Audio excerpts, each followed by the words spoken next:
Obrigada, Eugênio. É um prazer estar aqui e, como ele falou, né, eu acho que eu já participei de algumas maneiras do Foto em Pauta, do Festival Tiradentes, mas essa é a minha estreia no palco. Presencial, né?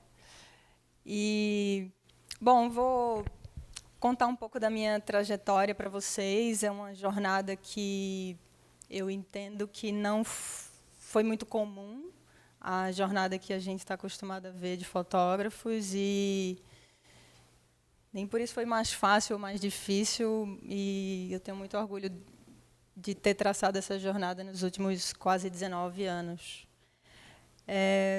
Eu sou de Recife, como ele falou, hoje atualmente eu moro em São Paulo, e trabalho de maneira independente para quem chamar e tiver projetos legais. Mas a minha história começa lá atrás, na fotografia de casamento. E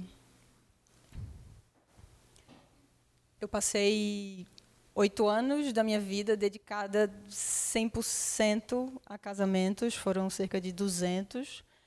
Eu sei que tem gente que fez muito mais que eu, mas eu impus certos limites também. E foi dos meus 22 aos 30.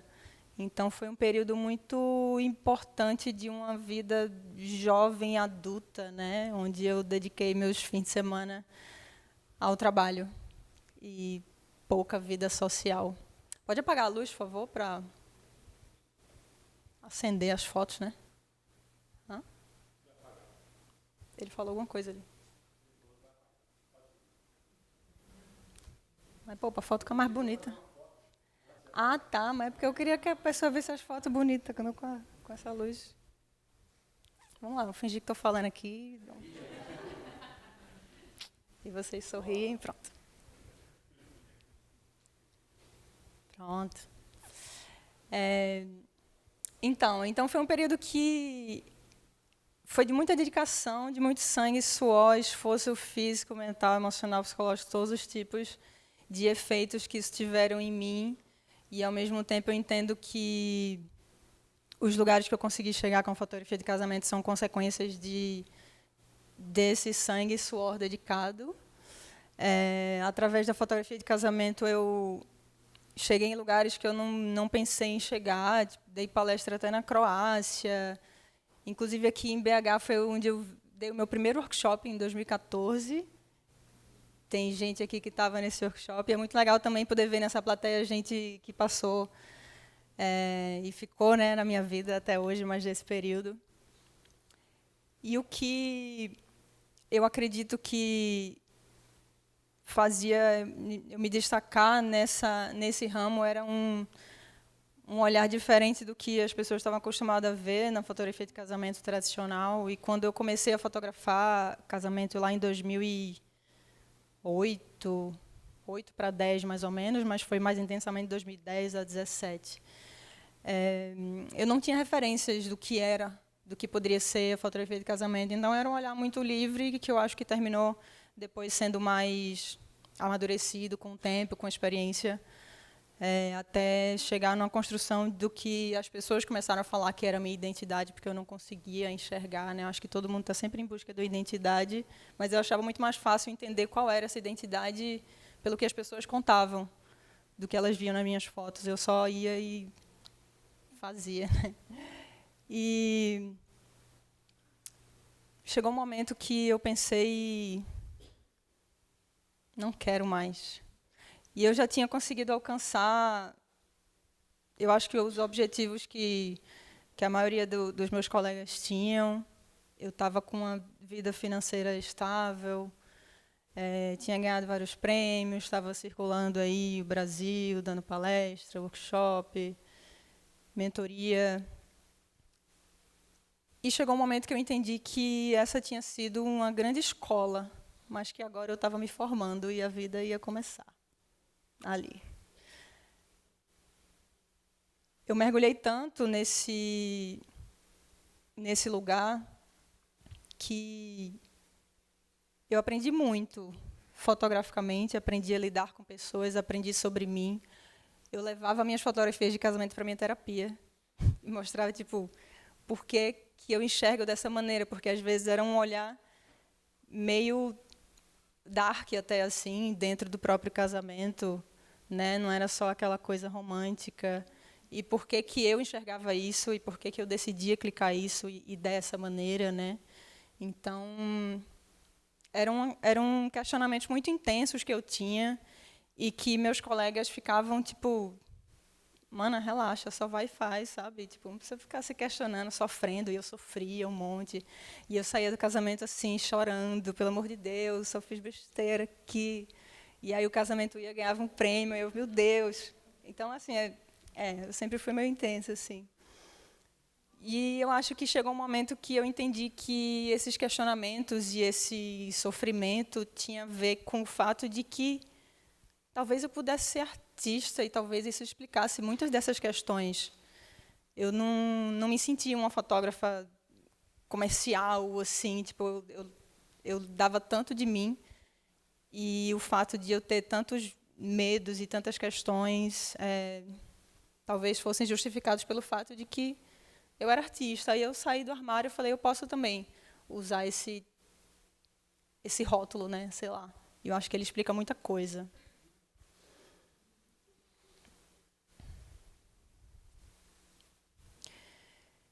E aí, quando eu decidi parar, eu ainda tinha uns 20 casamentos para fazer. Então, e uma tendinite, e tantas coisas. Eu deixava de ir a aniversários, os festivais de fotografia eu só comecei a ir quando eu saí de casamento, porque nem isso eu conseguia fazer, né? Mas aí chegou um momento que eu consegui, fiz meu último casamento. Esse não foi o último, foi um dos últimos. Mas foi uma representação do quanto que realmente, literalmente, mergulhei em casamento. Aqui estou eu, junto com a noiva, bêbada. Quer dizer, eu não estou, tá? Mas a gente cantando um karaokê imaginário dentro da piscina. E essa coisa da agenda, de eu não poder viver uma vida social de uma jovem adulta, começou a me incomodar muito. E aí teve um ano que eu falei, não, esse ano o meu aniversário vai cair num sábado, não vou fechar casamento no sábado. Vou dar esse presente para mim, de poder celebrar a minha vida com meus amigos. Aí chegou esse casal, eles iam casar na sexta. Aí eu falei, poxa, galera, mas eu me prometi que eu não ia fechar esse fim de semana. Aí eles, mas a gente se libera cedo, por favor, não sei o quê. E eles queriam fechar assim, né? Ensaio, com o álbum de ensaio, não sei o quê. Aí eu falei, tá bom. E aí fui fazer o casamento deles, e deu meia-noite, eles pararam para o casamento, cantaram parabéns para mim, me deram um bolo com a Nikonzinha em cima. E então foi um momento muito especial, assim, eu estou chocada completamente. E nossa, olha como eu era jovem. Isso foi isso faz 10 anos já. E aí isso, eu encerrei esse capítulo de uma maneira muito feliz. Meu último casamento foi na Califórnia. Eu pensei, putz, estou fechando aqui com chave de ouro. E agora, o que é que eu vou fazer da minha vida, né? Aí eu resolvi fazer um workshop que tinha aberto inscrição, era um workshop de fotojornalismo, na Cidade do México. E eu cheguei lá, e o meu portfólio era só casamento, né? E um parto que eu tinha feito. Aí eram, assim, fotojornalistas, os mais referências, que eu nem conhecia, né, até então, mas era só a galera muito foda. E eu mostrei meu portfólio e falei, olha, isso aqui é o que eu sei fazer, mas eu não quero mais fazer isso, então, por favor, me diz o que é que eu faço da minha vida. E aí eu mostrei isso para 2 pessoas, e eles falaram, olha, você pode fazer o que você quiser, só escolhe uma história e faz, porque a fotografia você tem. Nunca vi foto de casamento desse jeito, não sei o quê. Até hoje, essa mulher fala das minhas fotos de casamento. E quando eu estava lá mesmo, na Cidade do México, eu resolvi ir para um salão de baile que tinha lá, ainda tem. É o salão de baile mais famoso, e ia fazer 80 anos.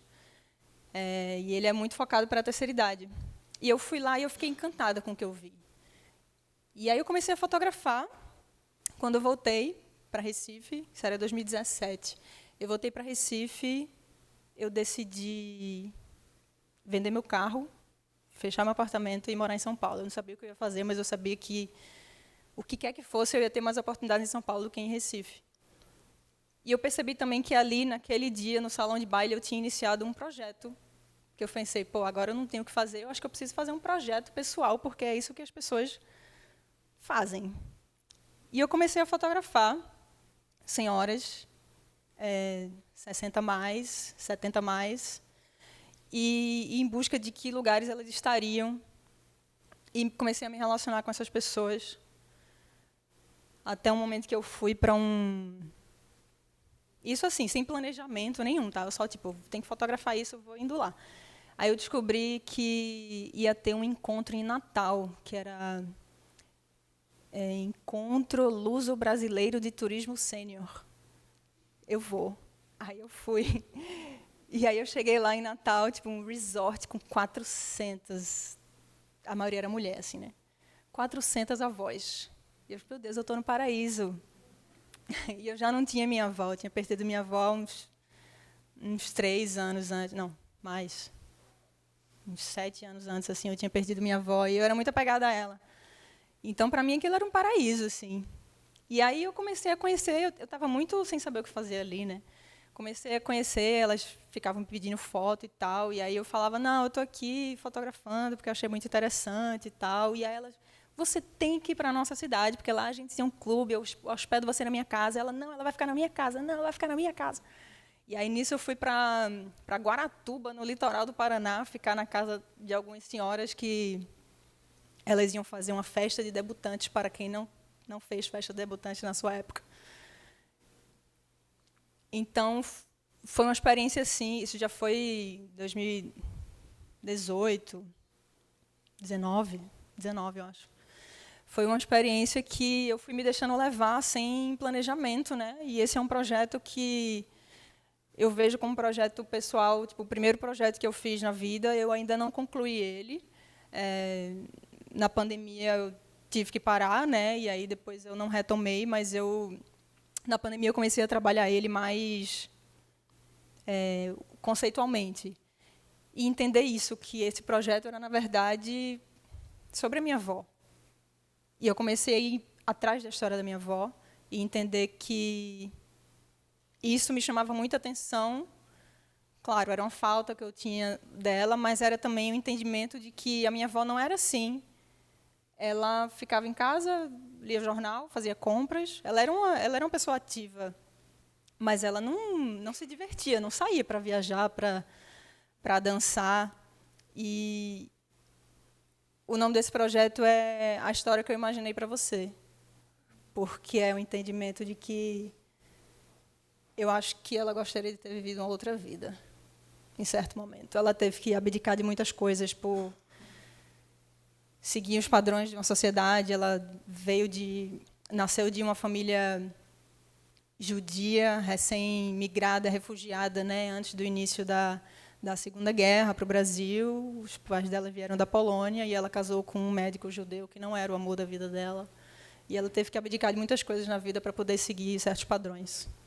Então, esse projeto é uma homenagem a ela e uma homenagem a essas senhoras que muitas delas vivem essa vida hoje porque elas já são viúvas ou divorciadas. Porque o marido não gostava de que ela saísse. Essa senhora, por exemplo, da direita, Luzinete, ela disse para mim, olha, eu fiz tudo que tinha que fazer. Eu casei, meu marido ficou doente, cuidei dele, ele não gostava de sair para dançar, e agora que ele morreu, eu estou aqui vivendo minha vida, livre.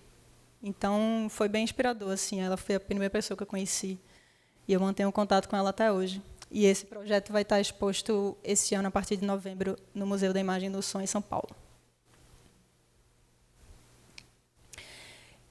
E enquanto eu estava fazendo esse projeto e procurando, porque isso eu não ganhava dinheiro com isso, né? Eu só gastava. Mas eu precisava ganhar dinheiro, então eu fui fazendo outras coisas, né? Trabalhando com o Eugênio, trabalhei com o Iatan Canabrava, né? Fazia edição de foto, tratava foto, edição de livro, ainda dava workshop, mentoria, tratava foto, jurada de concurso, um pouquinho de cada coisa, assim, principalmente durante a pandemia, né, que a gente tinha que trabalhar fotografia sem muito a câmera na mão. Mas aí chegou um dia, era 2019 ainda, eu recebi um e-mail, New York Times, assignment em São Paulo. Aí eu, what? Aí eu abri o e-mail e era uma editora do New York Times você está em São Paulo, temos uma pauta amanhã, não sei o quê. Aí eu comecei a gritar dentro de casa, fiz, como assim? Tipo, claro que eu botei o nome dela do Google para ver se ela era de verdade ou se era spam, né? E aí eu fiz minha primeira pauta da vida, que foi para o New York Times, que era uma senhora que tinha sido torturada quando era criança, na época da ditadura, e viu a mãe dela ser torturada também. E isso era no período que Bolsonaro gostaria de celebrar os 55 anos do golpe. Então, foi muito especial para mim, porque foi a primeira pauta que eu fiz na vida, foi para o New York Times, e quando eu cheguei lá, foi essa história surreal. Eu não estava nem planejando contar tantos detalhes, mas eu estava no Uber, assim, nervosíssima, indo para lá, sem saber o que eu ia fazer. E aí, quando eu chego no prédio da mulher, edifício Maíra. E quantos edifícios existem em São Paulo, né? Aí eu, putz, é isso, vamos lá. E aí eu cheguei lá, Iracema, ela é de Recife. Aí eu falei, não acredito. E quando eu abracei ela, ela tinha o cheiro da minha avó. E a gente manteve uma relação assim por algum tempo. E então foi muito especial para mim. Aí eu fiz 2 pautas para o New York Times, fiz uma para o Wall Street Journal, que foi até aqui em Brumadinho, 10 meses depois do rompimento da barragem. E aí isso era 2019, eu pensei, cara, 2020 é meu ano, olha isso, eram os primeiros clientes, meus primeiros clientes da vida de fotojornalismo. Aí 2020 começou a pandemia e foi tudo para água abaixo, né? Então, depois disso, teve uma pausa de 2 anos, né? Onde não foi tão pausa, tá, Eugênia? A gente trabalhou junto, né? Fizemos coisas. Mas, fotograficamente, em 2022 começou... É onde eu sinto que retomou a minha vida e foi onde iniciou essa, para mim, a primeira pauta de fotojornalismo mesmo que eu fiz. Eu tinha feito algumas histórias de fotografia documental para revista e tal, pautas mais calmas, e aí, de repente, eu recebo uma mensagem de um editor da Bloomberg. Eu estava em Recife, ele falou, você pode ir para Salvador amanhã? Aí eu falei, claro. Ia ser, tipo, 2 de julho, início da campanha presidencial, Lula e Bolsonaro iam estar em Salvador ao mesmo tempo. E aí eu falei, nossa, mas onde é que você me encontrou? Aí ele falou, eu até te encontrei num site e tal, e eu até conheço gente de Salvador, mas eu gostei do seu trabalho e gostaria de trabalhar com você. Aí eu falei, pô, que massa, então, vamos lá. E aí eu, né, tipo, começou Bolsonaro às 8 da manhã e Lula às 10. Então, em 2022 eu fiz alguns eventos de comício, de campanha, e aqui eu resolvi editar dessa maneira meio um díptico, porque eu acho que no fotojornalismo e no jornalismo, né, existe um ideal de uma imparcialidade que a gente sabe que não existe, porque, né, nós somos pessoas com opiniões, então eu percebi muito como nessas pautas eu fotografei com a minha opinião, né? Foi bem chocante, eu me tremi muito nesse dia. Aí, aqui tem foto de outros dias também. Aqui já foi Lula em Recife, com Marília Reis. E até hoje eu mantenho essa relação com esse editor. A Bloomberg hoje é o veículo para quem eu mais trabalho. E a gente faz todo tipo de pautas. Então, eu sinto como se aí iniciou uma carreira que é como se eu estivesse começando do zero, mas claro que não é do zero, mas ainda assim, toda pauta eu aprendo muito. Eu espero que isso siga. É uma empolgação sempre, e isso tem me levado a lugares incríveis. Ano passado eu fui para São Félix do Xingu, no sudeste do Pará. É uma das regiões onde sofre mais o impacto do desmatamento. 60% das áreas desmatadas de florestas são usadas para pasto. Então, é muito triste ver um pedaço da Amazônia sendo destruída para pasto. E eu, como uma pessoa vegana que sou, há muitos anos, e já fui vegetariana há muitos anos antes disso também fotografei com o meu olhar. A história não era nem sobre isso, na verdade. Eu estava fotografando para uma organização internacional de conservação da natureza, chamada The Nature Conservancy, e a gente ia fazer, era uma equipe de 10 pessoas, estava fazendo um vídeo, um documentário em realidade virtual para passar na COP e tal, e é sobre um projeto que a The Nature Conservancy tem de colaborar com pequenos agricultores para que eles possam recuperar áreas que foram degradadas para pasto, usando sistemas de agroflorestas de cacau, que é uma espécie nativa da Amazônia. E o cacau pode render mais lucro para eles, recupera a terra, e eles trabalham em conjunto com a natureza, né, e não contra ela. Então, eu fotografei o que eu vi, né? A minha opinião. Com certeza eles nunca vão usar essas fotos, mas eles vão usar as fotos do cacau, que vão passar daqui a pouco. Mas nem por isso eu deixei de fotografar, porque era o que eu estava vendo, e a gente, né, tinha muito trânsito de boi, a gente tinha que ficar esperando. Então, eu fui fotografando tudo que eu vi. Eu tinha que fotografar, filmar, fazer drone e vídeos de iPhone também para mídias sociais. Das 10 pessoas da equipe, todo mundo pegou carrapato e ou infecção intestinal, menos eu. E aí eu pensei, meu Deus, quem me protege não dorme. E aí, no dia, eu estava aqui no aeroporto, fazendo conexão aqui no aeroporto de BH, voltando para casa, depois de um sufoco. Aí meu pé começou a coçar, eu falei, caí também. Mas é um tipo de lugar, cara, eu nunca imaginei, né? Eu estava sempre em igrejas, em salões, em ambientes tão felizes, e agora eu tenho que fotografar outro tipo de coisa. Isso é muito empolgante para mim. Cada pauta é um grande desafio. E essa foi uma que me marcou muito. Essa é a Roseli, ela que é a chefe de família e era a personagem principal do filme, que tem no site da empresa e tem no YouTube também. Vocês podem ver o vídeo tipo em realidade virtual, assim, né? Mexendo no celular, e você vai mexendo e vendo todo o campo.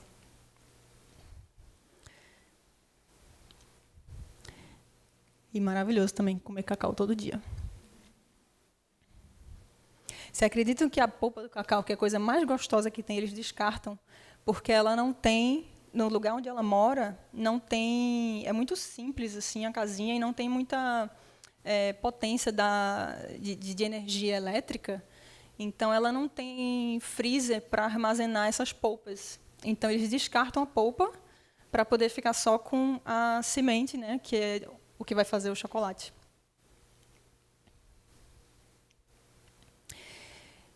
E aí, essa falta de rotina, né, que é uma coisa que eu tinha em casamento e hoje eu não tenho nada, tipo, eu posso receber uma mensagem hoje pedindo para eu ir amanhã para qualquer lugar, enquanto antes eu tinha que planejar minha vida com 3 anos de antecedência, tem me levado para lugares muito incríveis, né? Eu estava na posse, tipo, a posse mais importante das últimas décadas, e eu estava lá dentro do palácio. Ou outro dia eu estou num condomínio de bilionários, que é provavelmente o PIB mais alto por hectare que existe nesse país. Isso é uma imagem bem alta de drone, né? E eles têm, tipo, meio que afastado de São Paulo, e eles fizeram uma piscina artificial de ondas que dá para surfar. E tem não sei quantos campos de golfe, não sei quantos. Muito louco. Ou então posso estar um dia fotografando a primeira mulher indígena a fazer mestrado em saúde pública na USP. Ou imigrantes venezuelanos que estão trabalhando numa fábrica da JBS, no Rio Grande do Sul. Ou crianças na creche. Essa foi uma pauta muito legal, porque eu tinha um grande desafio de... Eu não podia mostrar o rosto de nenhuma criança, eu tinha que fotografar uma creche. Essa eu gostei muito. E peguei um Covid aí com essas crianças.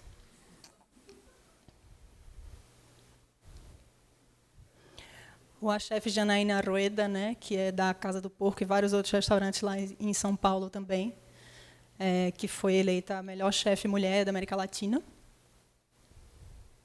E eu tive que chegar lá, ver um porco deste tamanho, sendo assado. Mas é isso, tem que fingir que está tudo bem. No dia do meu aniversário, ano passado, eu passei o dia todo fotografando lojas americanas. rodando a cidade procurando lojas americanas. Foi um aniversário legal. Aí, logo depois, eu estava em Balneário Camboriú, fotografando os prédios dos mais altos do mundo. Foi uma loucura aí também. Isso foi para uma matéria especial da Bloomberg. Eu subi no andar 80. E a editora falou, Maíra, nós não vamos usar drone nessa pauta, porque agora eles estão sendo mais rígidos com o uso de drone, né? Se ocorrer qualquer tipo de acidente, a multa é gigantesca. E aí eu falei, tá bom, não vou nem levar o drone, então. E aí eu fiz umas fotos do andar 80, né, de cima para baixo. Aí ela mandou um e-mail para mim. Maíra, me diga a verdade, você usou o drone? Aí eu falei, não usei. Isso aqui foi semana passada, em Recife, no Porto de Suape. E 2 dias depois eu estava na parada LGBT em São Paulo. Então, é uma vida assim que é muito instigante, ao mesmo tempo tem umas pautas que eu não botei aí, né? Sei lá, tem que fotografar uma entrevista com o presidente do banco. Porque aí tem que pagar as contas também, né? Nem sempre é coisas muito empolgantes, mas tem sido muito legal, muito desafiador, e eu sinto que tudo é uma consequência desses caminhos que eu fui seguindo, a linguagem que eu fui desenvolvendo lá atrás. Ao mesmo tempo, é muito difícil de conseguir aplicar certas coisas, porque eu não tenho a intimidade e o tempo que eu tinha em casamento de poder ficar parada um tempão esperando uma coisa acontecer, porque eu não, né, ninguém que eu estou fotografando, geralmente as pessoas não me conhecem, elas não me contrataram, não, né, não estão nem aí para mim, e eu tive que desaprender muita coisa também, principalmente em questão de como lidar com essas pessoas, principalmente as pessoas em situação de mais vulnerabilidade.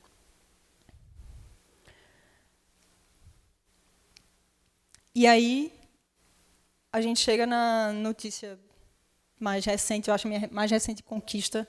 No ano passado, eu ganhei a bolsa que o Eugênio falou, que é uma bolsa da National Geographic Society.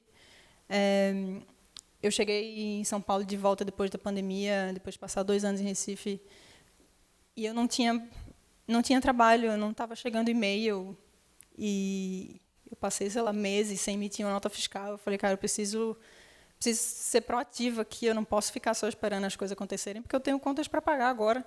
Então, eu resolvi aplicar para tudo que aparecesse. E tem muitas oportunidades de bolsas, de editais, de premiações, de tantos tipos de financiamentos que estão por aí. E aí eu resolvi aplicar. E é muito difícil aplicar, tentar algo que você não viu alguém como você tentar. Então, eu nunca tinha visto nenhuma mulher nordestina com essa bolsa ou ganhando outras bolsas similares a essa, mas não é por isso que eu não vou tentar.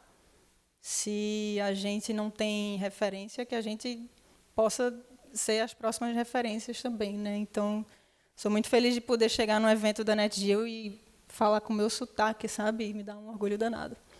E a minha bolsa, que eu apliquei ano passado e ganhei, recebi a resposta em outubro, é sobre a maior tragédia socioambiental urbana do mundo, que é a tragédia da Braskem em Maceió, e que agora, com a CPI da Braskem, já é autorizado a gente falar que é um crime mesmo. E eu vou passar esse ano e provavelmente uma parte do próximo também, documentando isso através do olhar das vítimas, que são muito invisibilizadas, principalmente porque essa tragédia da Braskem, diferente das que aconteceram aqui em Brumadinho, em Mariana, elas não tiveram vítimas fatais no dia, assim, né? Essa é uma história muito mais lenta e envolve, né, a maior empresa petroquímica da América Latina, cuja grande parte das ações pertencem à Petrobras.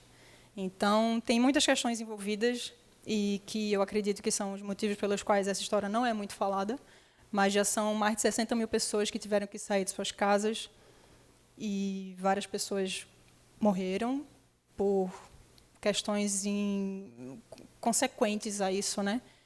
Por depressão, por infarto, por agravamento de problemas que já tinham. E eu fui lá já 2 vezes e sempre que eu vou é pesado. Então, é um ano que também eu tenho que me preparar emocionalmente. Já falei para minha terapeuta que esse ano também vai ser difícil para ela. E a gente vai fazer isso da melhor forma possível para que essa história possa ser contada, né, e falada. E queria agradecer. Eu vou abrir agora para perguntas. Essa é a sua primeira pergunta.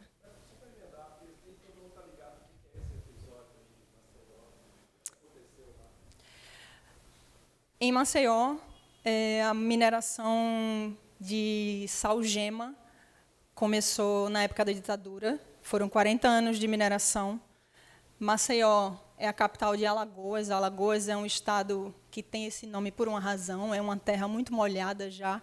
Essa região que eles fizeram essa mineração por tanto tempo, ela fica localizada entre uma grande área lagunar, entre uma lagoa e o mar. Então, é uma terra molhada que eles resolveram transformar num queijo suíço. Então, claro que não ia dar muito certo. Eles cavaram 35 minas de maneira irresponsável, porque, né, se você vai cavar a mina, tipo, cava uma e tem uma certa distância de segurança para você cavar outra, mas isso não foi respeitado, então eles cavaram minas próximas à outra, algumas se juntaram. E aí, em 2018, né, 40 anos depois, com essa mineração contínua, no subsolo, a 1.200 metros de áreas residenciais, o chão começou a tremer. Em 3 de março de 2018, se eu não me engano, houve um tremor de terra, em escala 2,5, e começou a rachar as paredes das casas, partes do solo começaram a afundar, e as pessoas ficaram desesperadas, porque ninguém sabia o que estava acontecendo. Só quase 1 ano depois foi que chegou a resposta de que isso tinha sido por causa da mineração. E as pessoas começaram a sair de suas casas, a Braskem começou a comprar essas casas, claro que por preços super abaixo do que valia no mercado, mas é tipo assim, ou você compra ou você fica aí na área de risco. Então, as pessoas tiveram que aceitar esses acordos horríveis que a Braskem propôs, e hoje já são mais de 5 bairros que estão quase totalmente desocupados. Parece uma zona de guerra, parece uma cidade fantasma. Quando as pessoas saem de suas casas, chegam também saqueadores para roubar tudo que possa ser vendido, de telha, tijolo, porta, escada, qualquer coisa. Então, as casas ficaram completamente depenadas e a natureza começou a tomar conta também. Também tem um bairro, esses bairros eles tinham classes sociais variadas. Tem um bairro que é mais próximo desse aí, que chama Bom Parto. E é uma área de favela, onde as pessoas estão tentando sair de suas casas e não conseguem, porque eles não foram colocados oficialmente dentro do mapa de risco ainda. Então, essas pessoas estão lutando para sair, as casas estão rachadas, a casa está torta. Eu entrei em casas assim que tipo, a mulher fica escutando estalos de noite da casa se rachando. E a Braskem diz que a culpa é da construção da casa, que foi feita há 30 anos, mas que só agora tem rachadura. Então, é uma luta de vários dos pequenos empresários que acho que foram 15 mil imóveis desocupados, várias empresas, 60 mil pessoas saíram de suas casas. Até hoje, o último número que eu soube, foram 14 pessoas que se suicidaram, e várias outras tantas que estão tentando sair de suas casas e não conseguem acordo porque ninguém chegou lá ainda. Então, é um resumão dessa história, esse aí. E eu vou abrir para perguntas agora, vocês fiquem totalmente à vontade, eu sou muito um livro aberto.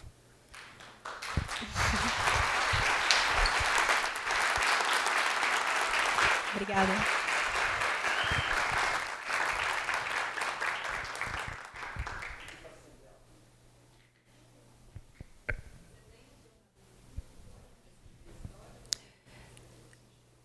Tá, a Adriana perguntou se eu tenho um jornalista que me acompanha. Cada história é diferente.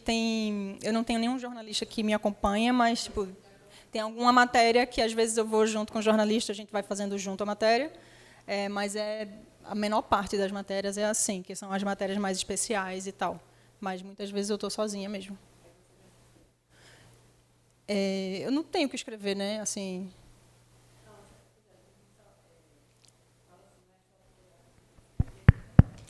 Não, eu não tenho que escrever, eu só preciso escrever uma legenda em cada foto, que é uma coisa que eu tive que aprender a fazer também, né? Cada foto tem que ter uma legenda dizendo quem é, o que é, por quê, onde, quando e como e tal. Então, a legenda tem que explicar para qualquer pessoa que receba essa foto daqui a anos e ela precisa entender o que é aquela foto. Então, toda foto a gente precisa ter a legenda. Isso é sobre, desculpa, eu não ouvi, é sobre a entrega para a National? Não falou da National especificamente, ela perguntou se algum jornalista me acompanhava ou se eu que escrevia. Então. Mas, né, então, a pergunta é essa. O que você vai precisar entregar para a National? Como funciona isso, essa bolsa sua? Eu prometi entregar umas coisas que eu até... Mas é tipo um ensaio fotográfico? Menos, mas a gente escreve o projeto e a gente diz, o projeto é muito complexo, assim, é muito comprido. Tipo, eu nunca tinha escrito tanto na minha vida, desde do meu projeto final de faculdade. E tudo em inglês, né? Então, eu tenho que explicar o que é essa história, por que ela é importante, por que eu sou a melhor pessoa para contar, qual é o impacto que essa história pode ter, ou você espera que tenha, e o que é que você vai entregar.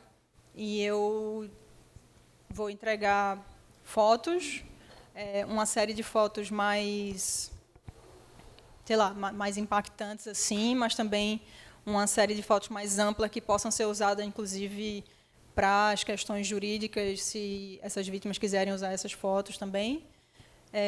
E vídeos também de depoimentos e entrevistas com as vítimas.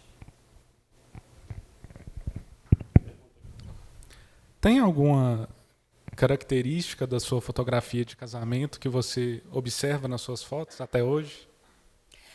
Essa é uma pergunta muito difícil, porque eu tenho dificuldade de enxergar essas características, e aí eu gosto de ouvir das pessoas, assim, as pessoas que me conhecem mais e que me acompanham desde essa época, algumas falam algumas coisas, assim, mas eu estou num momento de total crise, assim. Eu fico achando que tudo que eu fiz é uma bosta. Eu tenho crise total, e eu acho que, como esse novo ramo, apesar de eu já estar fazendo coisas que eu considero bem importantes para clientes bem importantes, eu me sinto bem iniciante ainda, porque é uma nova maneira de contar as histórias. Eu não posso chegar como eu fazia, tipo, vocês viram, sei lá, a foto da mulher cuspindo absinto, da noiva cuspindo absinto. Eu não posso fazer isso com qualquer pessoa que esteja na rua ou numa situação vulnerável. Eu não posso meter a câmera na cara das pessoas tão perto como eu fazia isso em casamento. Então, eu tive que reaprender e desaprender muita coisa, né? Então, sei lá, se alguma pessoa que me conhece mais quiser responder. Isis, você gostaria de responder essa pergunta? Porque eu tenho dificuldade assim de enxergar isso, e eu adoro ouvir as pessoas falarem para que eu possa entender também esse tipo de fotografia, né? Mas é isso, é um aprendizado, é uma transformação. Mas quando eu fui montar essa apresentação, eu até tipo vi uma foto que eu tinha feito em casamento, e eu fiz ela parecida com em outra situação, porque é tudo eu, né? As referências são as mesmas, eu sou a mesma pessoa, quer dizer, não sou a mesma, né? Mas a gente vai evoluindo, mas as referências vão mudando também, mas tem coisas que é uma essência que não muda, né? Um certo olhar, um certo... Mas eu acho que eu usava muito de um humor, por exemplo, em casamento, que eu não posso usar em todo lugar. Então, muitas vezes eu vejo a cena e eu não clico. Boa noite, primeiro. Boa noite. Mayra, parabéns pelo seu trabalho. Primeiro, obrigada. Assim, poucos fotógrafos me emocionaram tanto quanto hoje. Assim, estou sendo sincera. Eu queria te fazer uma pergunta relacionada... Eu acho que tem uma diferença entre a fotografia que você fazia antes, a de casamento, e a de hoje. Eu vou usar um termo, né? A gente tem aí refugiados climáticos, mas eu vou usar agora refugiados urbanos para essa situação, né? Mas eu queria ouvir um pouco de você para esse projeto que você vai fazer, de documentar essas pessoas, né? Essa perspectiva, né, da tragédia na visão dessas pessoas. tem essa diferença da relação da fotografia de casamento que você fez. Lá você tinha total liberdade para fazer isso. Eu acho que você se sentia à vontade para poder fazer isso. Era um ambiente completamente diferente. Agora, como que é fazer? Como que talvez você se vê fazendo? Como que você atua para poder abordar essas pessoas? Porque é uma alma humana tocando o outro. Então, como que é a sua abordagem, assim, inicialmente, para poder tratar isso, que é um tema muito sensível, né? É isso que eu queria saber, assim. Pergunta difícil essa. Desculpa. E é muito difícil estar lá, seja nesse ambiente dessa, tipo, entrar nessas casas de favela que estão entortando e escura e quente e as pessoas vivendo num lugar apertado. E eu estou ali com milhares de reais de equipamento pendurado em mim, sabe?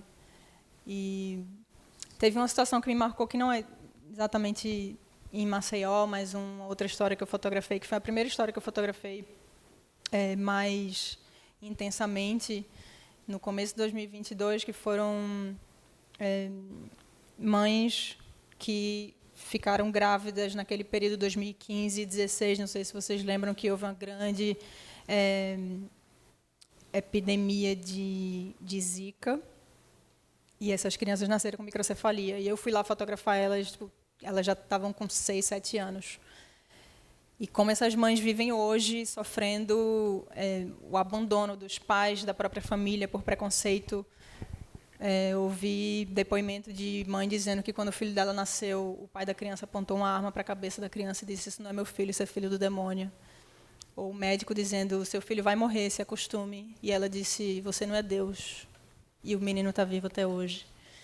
Então, são situações que, tipo, eu sou humana, eu me toco com isso, e eu acho que talvez essa seja a grande essência do meu trabalho, sabe? Que, independente se eu estou num lugar desse ou num lugar como um casamento, eu vou entrar, eu vou mergulhar naquela história o máximo que eu puder, porque a estética, tudo isso é só uma técnica, mas eu acho que a essência e o quanto que eu me importo com essa história, talvez seja essa a grande identidade.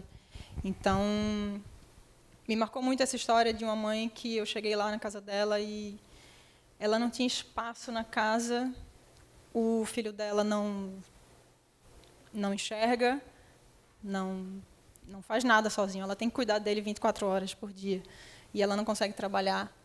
E ela não, sabe, ganha um salário de auxílio do governo.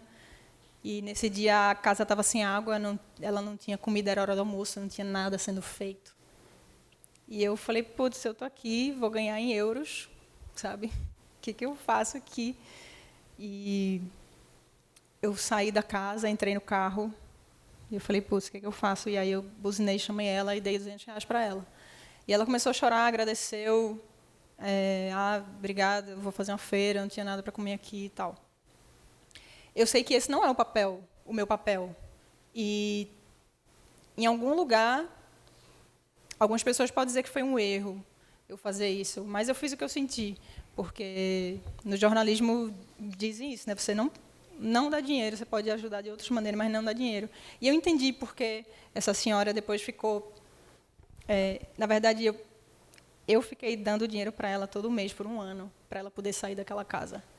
Eu dei grande parte do meu cachê para ela e ainda abri uma campanha e recebi mais de R$4.000 de pessoas que quiseram ajudar ela. E eu dei para ela. E ela continuou pedindo, e ela continuou pedindo, e ela continuou pedindo. E eu falei: eu não posso mais. A gente tinha combinado que era até dezembro e tal, e agora eu não posso mais. E ela continuou pedindo, ela continuou pedindo. Então, eu entendi que, sabe, existe um limite, assim, que talvez eu devesse ter estabelecido.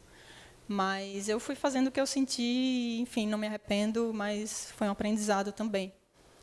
Então, sei lá, não sei se isso responde a sua pergunta, mas foi uma história que eu lembrei também que marcou, porque você tem que baixar todas as suas armas e entender qual é o seu lugar ali também, sabe? Mas eu vou fazer isso... olho no olho, tipo, eu não vou chegar com a câmera na cara da pessoa, eu preciso entender, conhecer, e que ela fique à vontade comigo, porque, diferente do casamento, ela não me contratou para estar ali. Eu estou invadindo aquele espaço dela, aquela história íntima e super triste dela, então tem que ser sempre uma alma humana com outra alma humana.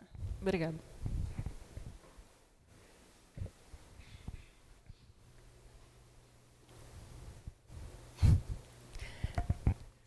Boa noite. Boa noite, Rafaela.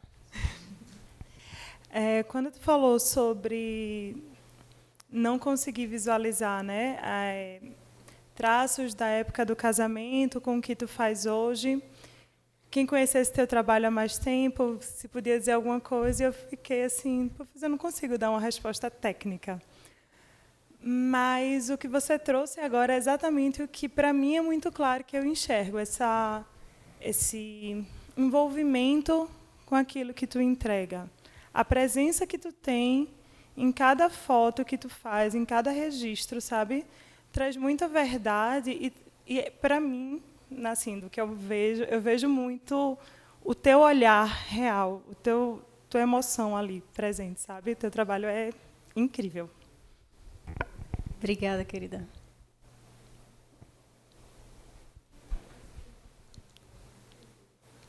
Tem uma moça ali atrás querendo fazer uma pergunta.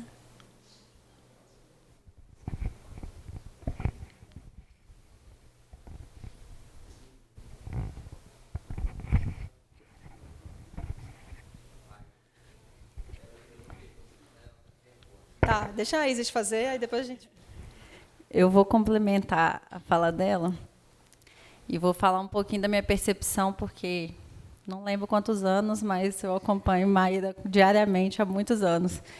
E acho que hoje eu estava falando com ela que a minha lembrança de quando eu descobri que Maíra existia foi no Edin Brasil, que ela participou numa palestra, e eu não lembrava se era um vídeo ou se era uma foto, mas uma coisa que me marcou muito foi a coragem dela de dizer, naquele evento lotado, o que era ser uma mulher nordestina, naquele espaço, e ser uma representante, uma fotógrafa representante de um olhar muito singular, que é o olhar da Maíra.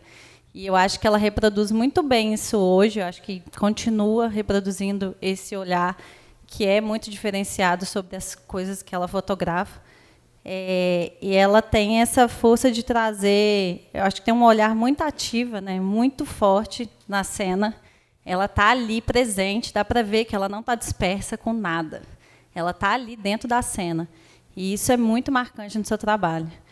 Uma coisa que eu também acho muito forte nele é essa coisa da composição, né, o quanto que você consegue compor numa imagem tantos elementos, tantas informações numa cena única. Isso aí é muito marcante. Você pega as fotos do período do casamento e as de hoje, elas não diferem em relação a essa atenção ativa que você tem. E o deboche, que é natural, que é da sua personalidade, que é crítica, que é debochada, que é inquieta, que está sempre buscando mais, que está insegura, mas não faz sentido nenhum essa insegurança. A gente precisa olhar todo dia no espelho e reforçar que a gente pode, que a gente tem capacidade. E acho que a gente se reforça o tempo todo isso nas nossas amizades, porque a gente duvida o tempo todo. Eu dificilmente vejo um homem no palco admitindo que é inseguro. E aí, ver você admitir isso é muito incrível, assim, porque isso mostra para todas nós que estamos aqui que é possível chegar lá, mesmo inseguras, mesmo com medo. Então, assim, isso é uma marca muito forte do seu olhar, de acreditar e dizer, não tem quem me representa, eu vou lá representar. E isso me representa. Te ver falar, isso me representa. Outra coisa que eu queria comentar, que é sobre as cores nas suas imagens, que eu reparei isso há uns anos atrás, eu falei, engraçado o quanto que você fotografa 3 cores nas suas imagens, né? O azul, o amarelo e o vermelho. Ele está presente em quase todas as imagens. Quando eu vejo uma luz azul, amarela e vermelha hoje, eu lembro de você. Então, assim, é uma identidade muito sua também, essas 3 cores nas imagens. Acho que vocês podem depois revisitar as imagens de Maíra e reparar isso, que é muito, muito marcante. Obrigada, amor. Obrigada a você. E se eu não tivesse conhecido você, eu jamais teria pensado que eu era capaz de fazer uma história de tragédia de mineração. Você é minha grande referência.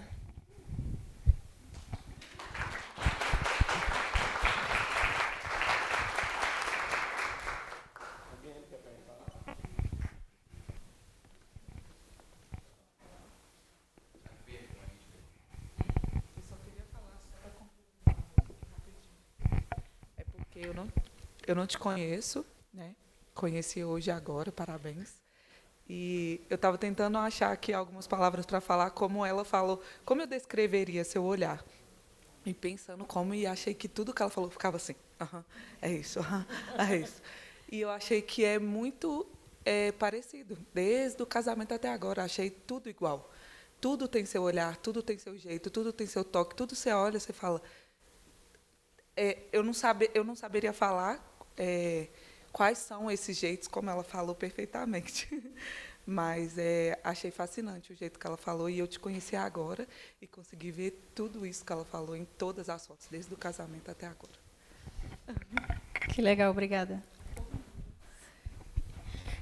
Boa noite, primeiramente. Boa noite. Então, eu queria saber de você, com quantos anos que você começou a fotografar e do porquê dessa decisão de ser fotógrafa e... como que eu posso explicar? Qual o sentimento que você sente de hoje, de ver que você lá atrás conseguiu chegar aqui, tá palestrando isso pra gente, igual a Isabela falou, eu também não te conheço, e olhar as fotos que você tirou, para mim foi muito emocionante, porque eu fotografo só pelo celular. E, tipo assim, tudo que eu fotografo é surreal, porque, igual você mostrou as fotos ali, eu consegui enxergar tudo aquilo que você quis passar para a gente. E eu meio que me inspirei nisso também. Então, eu queria saber isso de você. Obrigada.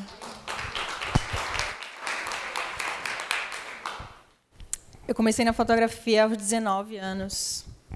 Eu vou fazer 38 em novembro. Então, eu estava na faculdade, eu fiz bacharelado em design na Universidade Federal de Pernambuco. E no segundo período teve uma matéria de fotografia. E aquilo me fascinou e eu ficava, meu Deus, eu estou fazendo design, mas eu só estou pensando em fotografia. E sabe quando você vai preencher um formulário assim, e tem profissão? E quando a pessoa é estudante de design, ela já diz que é designer, né? Porque já começa a pegar uns jobzinhos. E aí eu botava designer. Aí depois eu comecei a botar designer e fotógrafa. Depois eu comecei a botar fotógrafa e designer. Depois eu botei só fotógrafa. Então foi um processo, assim. O ano que eu me formei foi o ano que eu comecei mesmo a fazer casamento. E qual era a outra pergunta?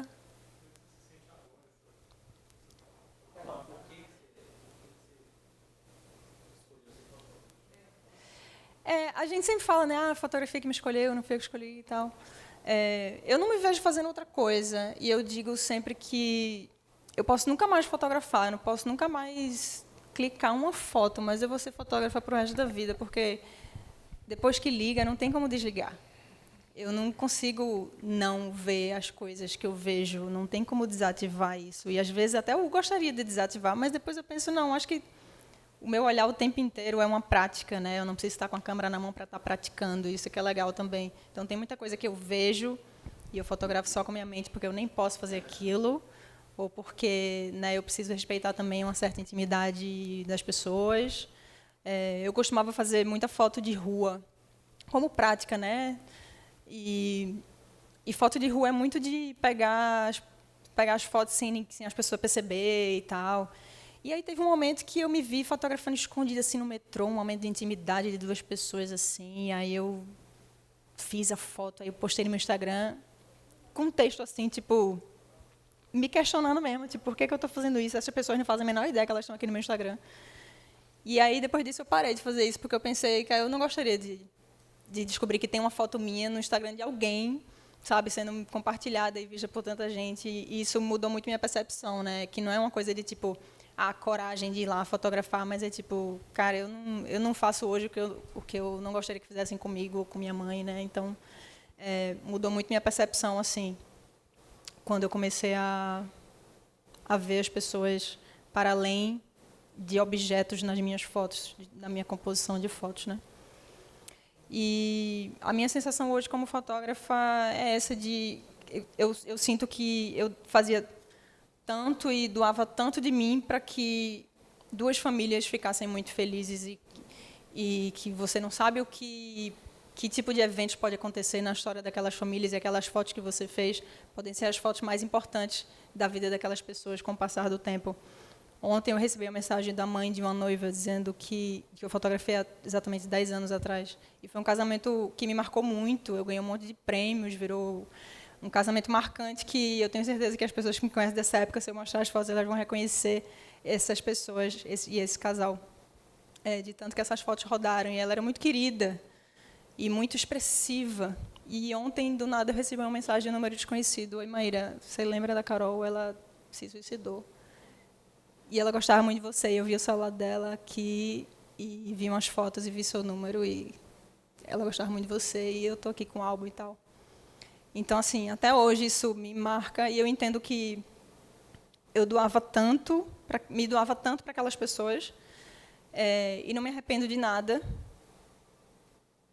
Mas chegou um ponto que eu pensei, cara, eu acho que eu preciso que esse esforço seja direcionado para o benefício de outras pessoas também, que não só aquelas que são ricas e felizes, num momento feliz e bonito, sabe? Então, eu estar com uma pessoa que está me pagando não sei quanto e fotografando ela de toda maneira, ou eu estar com uma pessoa que não tem o que comer, isso muda totalmente a percepção, né?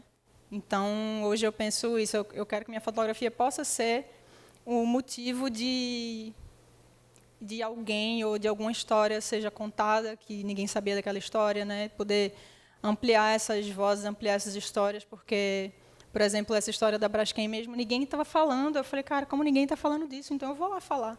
Eu não tinha nenhuma experiência com fazer esse tipo de tragédia, né? Eu estava fotografando, sabe, senhoras curtindo a vida. Então, mas alguém precisa contar, então eu vou lá contar essa história, sabe? Se minha amiga pode ir lá, por que eu não posso também? Conheçam Isis Medeiros, a maior fotógrafa de tragédias de mineração deste país. Então, é isso. A gente tem também essas pessoas que estão junto da gente, que a gente pode compartilhar e se apoiar e se inspirar e virar referência uma da outra. Então, eu sou muito feliz hoje de poder chamar de amigos de grandes referências, sabe? Eu acho que isso ajuda muito, principalmente nesses momentos de crise, porque a vida no Instagram é muito bonita. Ninguém sabe todas as crises que eu estou passando na minha cabeça, no meu corpo, no meu trabalho. 2 semanas atrás, eu estava na Guiana. Eu passei 2 semanas na Guiana. E eu falei, meu Deus, a Guiana, a gente sabe que a Guiana existe, né? Mas só isso.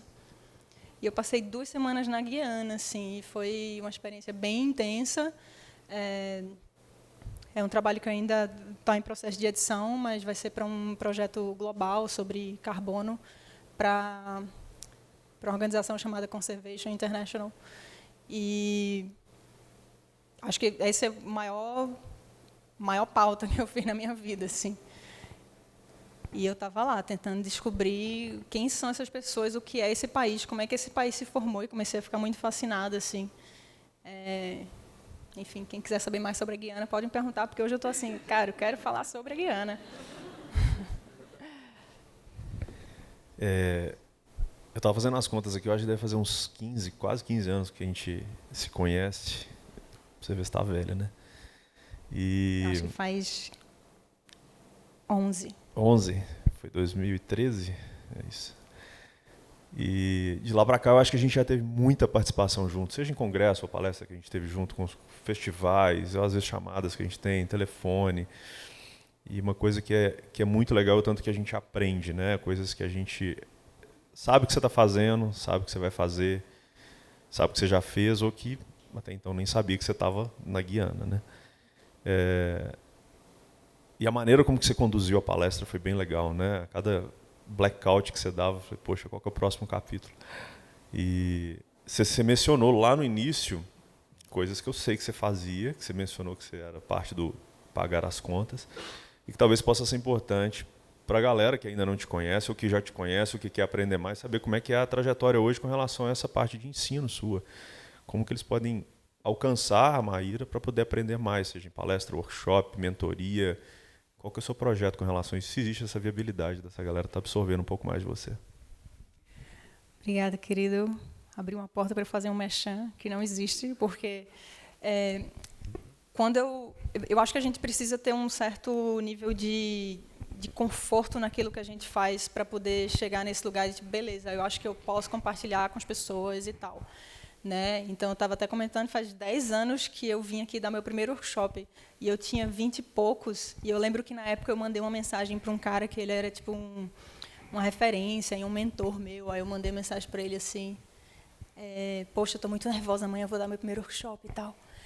E aí ele respondeu assim, que, tipo, existia agora esse mercado de que todo mundo acha que tem que dar workshop, que é um mercado que, tipo, são os cegos guiando os cegos e tal. Tipo assim, me broxou total, tá ligado? Isso assim, na véspera de eu dar meu primeiro workshop. E eu falei, poxa, obrigada, muito motivador. E aí eu fui chorar pro meu pai, né? Falei, pai, ele falou isso. E aí ele disse, não, você tem muito a aprender ainda, mas o que você já tem já pode ser muito legal e útil para algumas pessoas, né? Então, temos aqui uma membro do primeiro workshop, ela pode falar sobre isso. Mas, quando eu parei de fazer casamento, eu fiquei ainda nesse ramo da educação, dando palestra, e eu tinha meio que receio de falar que não fazia mais casamento, porque eu achava que ninguém ia mais querer aprender comigo, porque eu vou aprender fotografia de casamento com ela, se ela não faz mais casamento. E, quando minha carreira começou a mudar, eu fiquei, cara, tudo aquilo que eu ensinava, eu teria que mudar tudo. Mas eu não sei ainda o que é, sabe? Então, eu dei uma pausa nisso, até eu chegar no momento que eu me sinta confortável para fazer isso. Eu entendo que são mercados completamente diferentes, né? Tudo que diz respeito ao casamento é 10 vezes mais caro. Então, tudo teria que ser adaptado. E aí eu até, na pandemia, pensei em abrir turma de grupo de estudo, mentoria e tal. Terminei não abrindo, porque também eu precisava cuidar de mim. Mas existem alguns pensamentos, assim, de fazer mentoria, uma mentoria meio coletiva, meio em grupo e tal, porque eu acho que, mesmo que eu não esteja 100%, né, tipo, eu ainda me sinto muito insegura em cada pauta que eu vou, eu fico nervosa e tal. Mas, claro, eu sei que eu tenho coisas, pensamentos que podem ser úteis para outras pessoas. Mas agora minha questão principal é o tempo. Eu estou, assim, tudo que eu preciso é de umas férias. Eu estou porque no final de novembro, começo de dezembro, uma das minas da Braskem começou a colapsar, e desde então minha vida não parou, assim. Então, eu preciso ter tempo, ter calma, finalizar as coisas que eu prometi para poder me abrir para essas oportunidades, assim. Mas eu sou muito aberta, tipo, a trocar com qualquer pessoa que chega.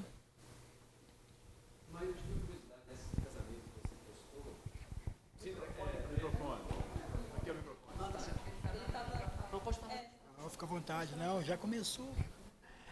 Ok, obrigado.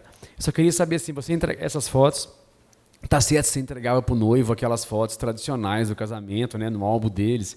Essas aí, algumas vezes eles escolhiam essas fotos que são as mais legais mesmo, mas isso estava no álbum dos noivos também, ou isso aí é um director's cut, aí que você fez isso? Elas estão no álbum e eles têm muito orgulho, porque várias dessas fotos ganharam prêmio, então, assim, rolava uma pressão de, tipo, Maíra, eu quero prêmio no meu casamento. E eu falei, meu Deus. Então, eu tinha toda uma estratégia também de como fazer eles colocarem no álbum as fotos que eu gostava mais também, né? Então, eu usava várias estratégias para isso. Então, elas estão, sim, nos álbuns. Tá, joia. Boa noite, meu nome é Júlio Fessor, sou nascido e criado no Morro do Papagaio. E aí você contando a sua história aí, né, vários extremos, vários rolés no mundo afora.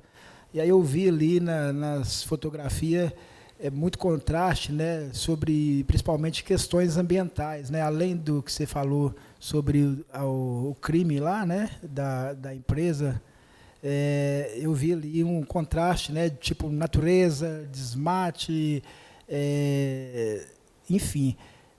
Você tem algum projeto, você tem algumas fotos relacionadas só com esse tema sobre mudanças climáticas ou ainda não? Ainda não. E, inclusive, tipo, essa foi a primeira vez que eu fui para a Amazônia, essa que eu mostrei para vocês, e foi uma história específica, né, sobre o cacau. E agora essa da Braskem é também uma questão ambiental, mas não nenhuma das duas está relacionada diretamente com a mudança climática. E eu não sou uma fotógrafa de natureza, sabe? Eu sou uma fotógrafa muito mais de pessoas. E eu estou aprendendo muito, então vão surgindo novas oportunidades. Até agora não tem nada de mudança climática. Eu sei que é o grande tema do momento. Inclusive, se eu tivesse, estaria muito mais em voga, assim, né? Mas esse projeto da Guiana, por exemplo, é uma história sobre carbono e sobre a mudança que tem acontecido lá na costa da Guiana. Enfim, que é uma história complexa, posso contar depois em outro momento, mas quando eu fui convidada por uma fotógrafa que eu sempre fui fãzona, assim. A mulher tem, tipo, mais de 1 bilhão de seguidores, é uma puta fotojornalista americana, assim, referência. E ela mandou um e-mail para mim dizendo: Maíra, sou fã do seu trabalho. Eu falei: meu Deus, a mulher é louca, ela não me conhece. E aí na primeira reunião que eu tive com ela, ela falou: olha, eu sei que você não é fotógrafa de natureza, mas a gente gosta como você fotografa as pessoas, então a gente quer que você conte essa história de transformação que está acontecendo aí na paisagem, na natureza, através das pessoas. Aí foi muito legal isso também.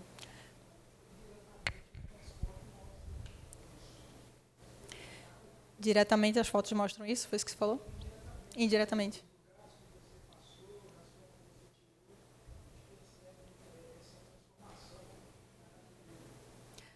Eu acho que, sei lá, são as coisas que vão chamando a atenção, né? Claro que eu tenho minha visão, minha opinião, então, tipo, mesmo que nessa história do cacau, por exemplo, quase não tem pessoas nas fotos, tipo, o que me chamava mais a atenção era outra coisa, era tipo aquela parede do açougue e a tinta vermelha escorreu toda em cima do desenho do boi, sabe? Eu, tipo, putz, não tem pessoas, mas isso está falando muito também, né?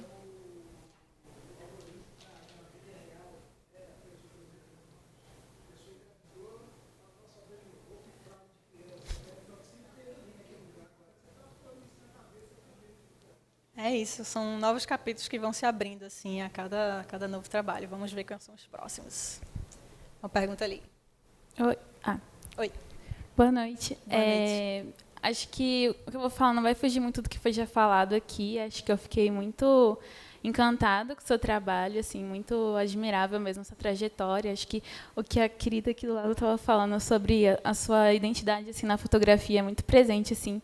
E acho que a coisa que a primeira coisa que vinha na minha cabeça com cada foto que passava era tipo, nossa, muito foda, muito foda. E tipo assim, à medida que você foi contando a sua trajetória, né, tipo, quando chegou na parte do cacau, eu fiquei muito mexida também, porque eu sou estudante de ciências socioambientais, e aí a sua história começou a ir para esse lado, assim, e eu me senti muito um alívio, assim, de que tem pessoas que trabalham com isso e que contam essas histórias, e fico muito feliz que sejam pessoas como você que têm essa sensibilidade tão grande, assim, tão marcante, e acho que é muito de um certo reconhecimento, assim, do seu trabalho, de me ver enquanto uma artista, assim, mas, tipo assim, bem timidazinha, mas não na área da fotografia. Eu gosto muito de escrever, mas fiquei muito feliz de ter encontrado assim seu trabalho. Eu não sabia, não conhecia. Maria Olívia me chamou para vir, e eu só vim porque eu gosto muito do Cine Santa Teresa. Então, fico muito feliz mesmo, muito parabéns. Acho que é isso. Pô, obrigada. Obrigada mesmo. Qual o seu nome? Pô, Coral, ela falou tudo que eu queria falar para encerrar aqui. Acho que eu fiquei até sem palavras. O Romerson quer falar, vamos lá. Eu queria depois fazer uma foto de vocês com ela aqui, que é o grupo que está iniciando um curso de fotografia. E eu acho que vocês vão querer fazer um selfie com ela. A gente faz uma só para dar menos trabalho. Boa noite, Joia. Meu nome é Holmes. Eu quero parabenizar você pelo trabalho. Obrigada. Gostei muito, e a sua história me deu mais gás para mim, que eu estou fazendo um curso com o Eugênio. E agradecer também ao Eugênio de ter dado essa oportunidade, nós, né, Eugênio? Muito obrigado, parabéns, viu? Obrigada, boa sorte aí. Obrigado. É isso, gente. Muito obrigado, então, pela presença. A gente tem que encerrar, porque tem que ter acho que muita gente vai querer dar um abraço nela. Nós temos que descer, dar os abraços lá embaixo, porque tem que fechar aqui e tal. Quero lembrar que a nossa próxima edição vai ser no dia 16 de julho, com o Érico Hiller, que está um trabalho também muito interessante sobre essa questão climática. Ele faz um trabalho há alguns anos sobre a questão da água no planeta. Acabou de inserir nesse projeto dele essa questão que está rolando agora no Rio Grande do Sul. Ele foi para lá recentemente. Então já está agendado no dia 16. Quem não segue o Foto em Pauta no Instagram, por favor, siga para saber as notícias. E muito obrigado aí pela presença, Maíra. Obrigado a vocês também.